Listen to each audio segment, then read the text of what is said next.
Hello दोस्तों, स्वागत है आपका मेरे YouTube channel renaissance with Deepak Kumar. दोस्तों, मैं आज आपको इस वीडियो में क्लास 9th का कोर्स स्ट्रक्चर बताने वाला हूं। 2020 और 21 में जो आपका सिलेबस है वो क्या रहेगा। ठीक है, देख लीजिए यहाँ पे। सबसे पहले आप स्क्रीन पे देख लीजिए, ये आपका 4 बुक होती हैं, सभी को पता है ना। पहली वाली India and the contemporary world यानी हिस्ट्री, दूसरी कंटेम्प्ररी इंडिया, है ना, ज्योग्राफी। ये तीसरी बुक होती है आपकी पॉलिटिकल साइंस, और चौथी बुक आपकी होती है इकोनॉमिक्स। ठीक है, तो इस तरीके से आप 4 बुक यहाँ पर पढ़ेंगे 9th क्लास में। ये आपको पीरियड्स तो समझ में नहीं आएंगे, लेकिन आप ये समझ लें कि चारों बुक का इक्वल वेटेज है।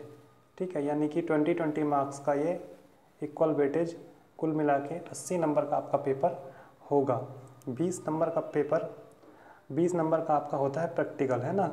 अब प्रैक्टिकल में क्या है, ये सब एक्टिविटी वर्क है, वो आपके स्कूल के अंडर में होता है, जिसमें से मैं आपको बताऊं 10 नंबर का तो आपका पीरियडिक टेस्ट होगा। ठीक, और 5 नंबर का आपका प्रोजेक्ट होगा, 15 हो गए, और 5 नंबर का आपका हो जाएगा आपका क्लास वर्क। ठीक, इस तरह से 20 नंबर ये आपके स्कूल के होते हैं। और 9th क्लास में तो वैसे सब कुछ स्कूल का ही होता है, यानी कि 80 नंबर भी आपके टीचर ही बनाएंगे, 80 नंबर का पेपर। और इस तरीके से आपके टोटल 100 मार्क्स का ये जो है पेपर बन जाएगा। क्या क्या आपको पढ़ना है देख लीजिए, आगे पढ़ लेते हैं हम। कोर्स कंटेंट, यानी कि हिस्ट्री की बात कर रहे हैं, तो हिस्ट्री में सेक्शन 1 में 3 जो आपकी थीम्स हैं। पहली आती event and the process, all the 3 themes are compulsory, यानी कि तीनों थीम्स कंपलसरी, 3 चैप्टर ये आपके तीनों कंपलसरी है। पहला वाला है द फ्रेंच रिवॉल्यूशन, फ्रांस की क्रांति। दूसरा socialism in Europe and the Russian revolution, दूसरा भी है। और तीसरा Nazism and the rise of Hitler, है ना। देख लीजिए आप इसमें, तो ये तीनों चैप्टर आपको करने पड़ेंगे, यानी कि 3 चैप्टर हो गए। ठीक, अब जल्दी चलते हैं हम आगे। तो इसकी जो सेकंड सेक्शन है उसमें 2 चैप्टर हैं आपके। पहला है फॉरेस्ट सोसाइटी एंड कॉलोनलिज्म, देख लीजिए यहाँ पे ये फॉरेस्ट सोसाइटी एंड कॉलोनलिज्म। और दूसरा है आपका पास्चरलिस्ट इन द मॉडर्न वर्ल्ड, ये एक चैप्टर ये वाला आपका। इन दोनों चैप्टर में क्या है कि इन दोनों चैप्टर में देखो ऊपर क्या लिखा है, यहाँ लिखा है एनी वन, यहाँ देखिए यहाँ लिखा है any one of the theme, है ना। इन दोनों में से कोई एक, यानी इन दोनों में से कोई सा भी आपको एक चैप्टर करना है। अब ये मेरे कहने से तो कुछ नहीं होने वाला, आपके स्कूल के टीचर जो भी आपको पढ़ाएं इन दोनों में से कोई एक, ये उनके ऊपर डिपेंड करता है। तो कुल मिला करके आपके 3 चैप्टर ऊपर और एक ये, इन दोनों में से कोई एक, तो 4 चैप्टर आपके हिस्ट्री के हो जाते हैं, है ना।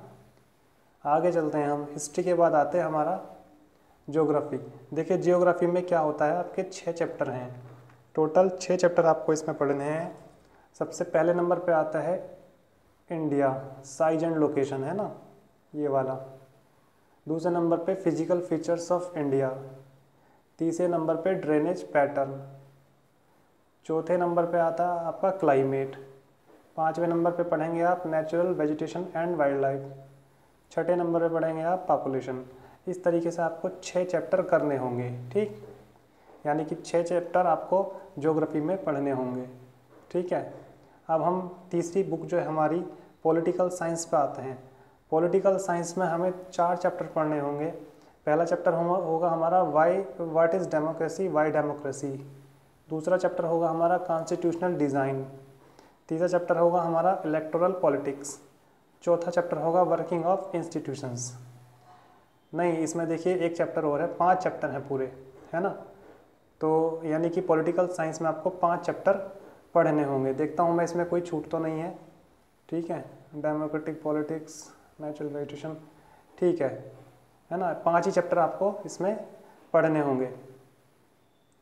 पहले इसमें ज़्यादा थे तो वो चैप्टर आप कट हो गए, है ना, तो केवल 5 चैप्टर। तो हिस्ट्री में आपके 4 चैप्टर हो गए, ज्योग्राफी में आपके 6 चैप्टर हो गए, पॉलिटिकल साइंस में आपके आपके हो जाते हैं 5 चैप्टर। अब आते हैं आपकी चौथी बुक यानी कि आप देख लीजिए यहाँ पे ये आती है इकोनॉमिक्स। देख लीजिए इकोनॉमिक्स में आपको दिए आपके 4 चैप्टर हैं। पहला चैप्टर है स्टोरी ऑफ विलेज पालमपुर, दूसरा चैप्टर है पीपल एज रिसोर्स, तीसरा चैप्टर है ना पॉवर्टी एज ए चैलेंज, चौथा चैप्टर है आपका फूड सिक्योरिटी इन इंडिया। तो इस तरीके से आपको हिस्ट्री में 4 चैप्टर पढ़ने होंगे, ठीक। ज्योग्राफी में 6 चैप्टर पढ़ने होंगे। पॉलिटिकल साइंस में आपको 5 चैप्टर पढ़ने होंगे। और आपको इको में आपको 4 चैप्टर पढ़ने होंगे, ठीक। तो 6 4 10 5 15 4 19 चैप्टर आपके टोटल पूरे साल में आपको पढ़ने होंगे। 1 या 2 चैप्टर हो सकता है लॉकडाउन की वजह से, ये आपके टीचर पर डिपेंड करता है कि सिलेबस तो छोटा होना ही है। देख लीजिए गवर्नमेंट का भी ऐसा ऑर्डर है कि अब सिलेबस को थोड़ा कम किया जाएगा। आगे चलते हैं ना। इसके अलावा आपको एक प्रोजेक्ट तैयार करना होगा। देखिए ये प्रोजेक्ट वर्क है ना, ये सब आपको डिस्क्रिप्शन दी हुई है प्रोजेक्ट के बारे में, क्या उसके ऑब्जेक्टिव हैं, कैसा आपको प्रोजेक्ट बनाना है। प्रोजेक्ट जो होगा आपका 5 नंबर का होगा। साइड में देखो मैंने ये यहाँ पे कर रखा है, मैंने ये अंडरलाइन है ना, सॉरी सर्किल कर रखा है। तो यानी कि आपके प्रोजेक्ट में ये 5 नंबर का प्रोजेक्ट आपका होगा। एक्यूरेसी, ओरिजिनलिटी एंड एनालिसिस आपका 2 marks, presentation and creativity 2 marks, 1 number का वाइवा वॉइस होगा ना, तो ये 1 नंबर में होगा। 5 नंबर का प्रोजेक्ट आपका होगा। उसके बाद चलते हैं आगे हम। एग्जीबिशन के लिए आपका प्रोजेक्ट रखा जा सकता है या पैनल डिस्कशन के लिए आपका प्रोजेक्ट को चूज़ किया जा सकता है ना, स्कूल के द्वारा।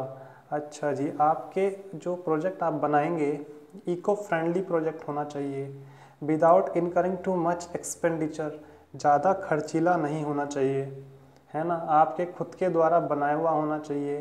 The project report should be hand written by the students themself, ठीक है। और ये प्रोजेक्ट आपको 3 से 4 महीने के लिए, the record of the project work internal assessment should be kept for the period of 3 months for verification, यानी कि स्कूल को आपके कम से कम 3 से 4 महीने तक के लिए प्रोजेक्ट को संभाल के रखना होगा, ठीक है। उसका वेरिफिकेशन हो सकता है बाय CBSE। तो ये सब आपका कोर्स स्ट्रक्चर था, है ना। अब हम देख लीजिए आगे आते हैं। तो ये पेपर का पैटर्न है। पेपर का पैटर्न मैं आपसे बताऊं, देखिए पहले पेपर पैटर्न अलग था, लेकिन अब क्या होता है कि आपके 20 मार्क्स के तो आपके वेरी शॉर्ट क्वेश्चन आते हैं। उसके बाद आपके क्वेश्चन आते हैं 3 मार्क्स के क्वेश्चन आते हैं, और उसके बाद 5 मार्क्स के क्वेश्चन आते हैं कुछ, और टोटल 80 मार्क्स का पेपर आता है। और लास्ट में 6 नंबर का आपका आता है मैप, ठीक है। ये देख लीजिए मैप आइटम मैं बता रहा हूँ आपको, यहाँ पे देखिए मैप आइटम।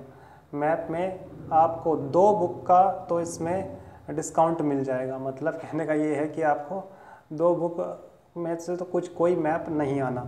देखिए मैप आएगा केवल हिस्ट्री का और केवल ज्योग्राफी का, ये 2 मैप आएंगे। यानी कि हिस्ट्री में से मतलब इवेंट आएंगी, ये हिस्ट्री की कौन सी इवेंट देख लीजिए। Outline political map of France के ये बताना है कि ये बॉर्डेक्स, नैंटेस, पेरिस, मार्सेली ये कहाँ कहाँ हैं। चैप्टर 2 से सोशलिज्म इन यूरोप से आएगा, है ना, रशियन रिवॉल्यूशन के बारे में आएगा। यहाँ पे Nazism and the rise of Hitler, Germany, Italy, Japan, इनको पूछा जा सकता है कि ये कहाँ हैं। और ज्योग्राफी में आपको इंडिया के बारे में, इंडिया साइज एंड लोकेशन के बारे में पूछा जा सकता है, ट्रॉपिक ऑफ कैंसर, है ना, कैप्रिकॉन वगैरह, और फिजिकल फीचर्स पूछा जा सकता है, पहाड़ पूछे जा सकते हैं, पर्वत, प्लेट्यू, प्लेन, है ना।